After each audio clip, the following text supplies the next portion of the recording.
This is the NARWAL Freo Z10 robot vacuum.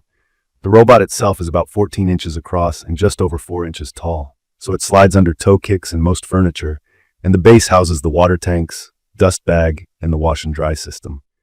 From my experience, the overall build feels solid and thoughtfully designed, with parts that click into place and magnets that make the triangular mop pads easy to swap.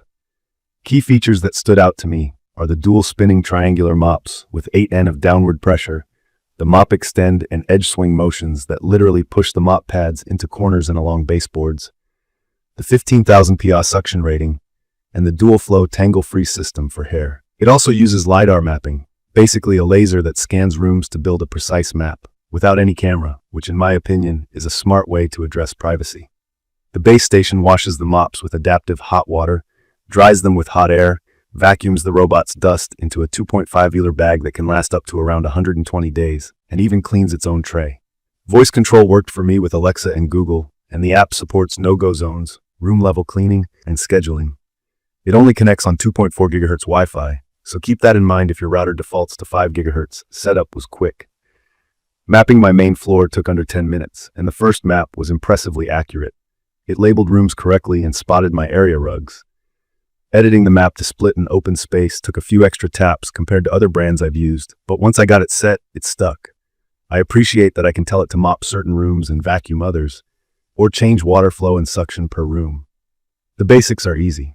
When I tried more advanced things like rearranging boundaries or combining rooms, the app felt a bit fussy, but not a deal breaker. Mopping is where this robot shines. I tested dried coffee rings and a smear of ketchup on tile.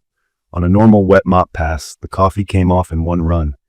The ketchup needed an extra pass, which the robot triggered on its own using its dirt sense feature. Simple idea. It looks at how dirty the mop water is and decides to remop until the water clears up. The constant downward pressure matters. It helps scrub instead of just wiping.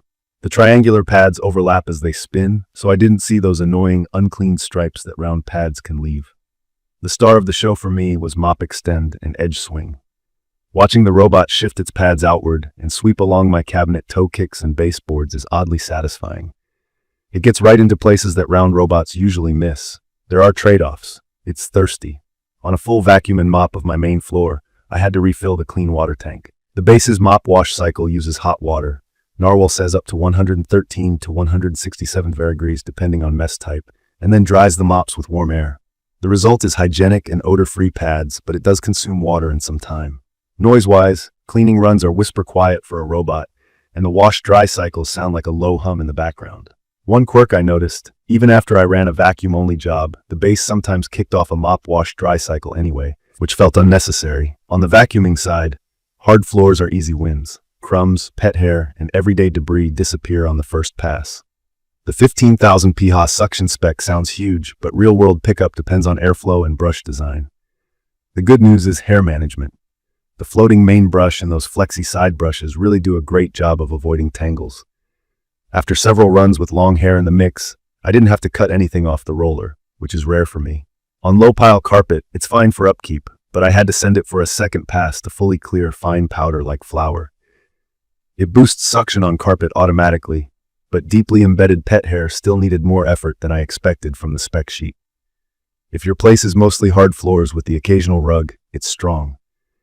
If you have wall-to-wall plush carpet, this is more of a maintenance vacuum than a deep cleaner. Navigation is confident. The LiDAR 4.0 scanner builds a 3D map and keeps the robot on efficient lines, and its millimeter-level sensors get it close to edges without bumping. Larger obstacles like shoes or chair legs were handled well.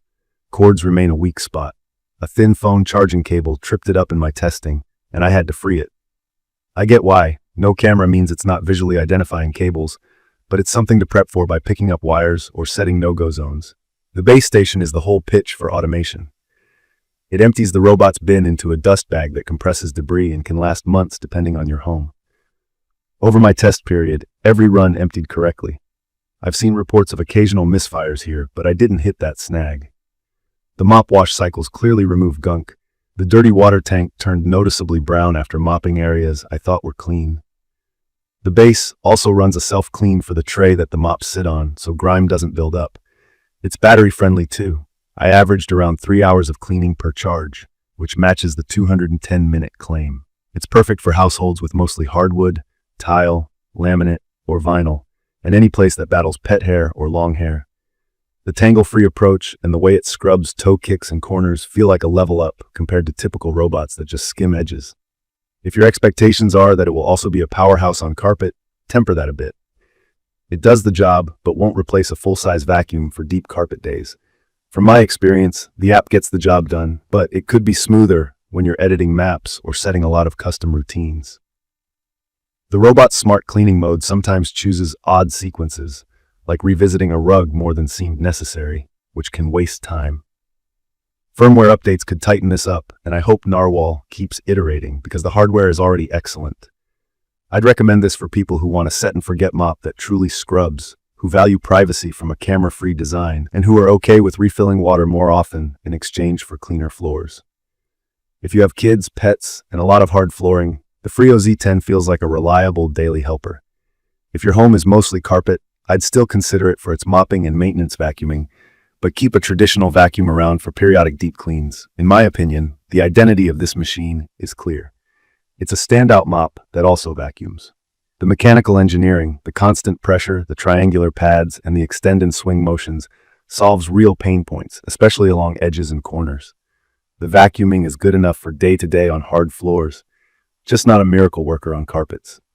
The base station reduces the chore list meaningfully, even if the occasional logic hiccup shows up. In conclusion, the NARWAL Freo Z10 is a smart pick if mopping performance is your top priority and you want low-maintenance ownership with strong hair handling. It's not perfect, but it's dependable, thoughtful hardware backed by software that's already usable, and with updates, could get even better. If that balance fits your home, it's an easy tool to appreciate. If this video helped, subscribe to the channel and leave a comment with your questions or your own experience with the Freo Z10. Thank you for watching.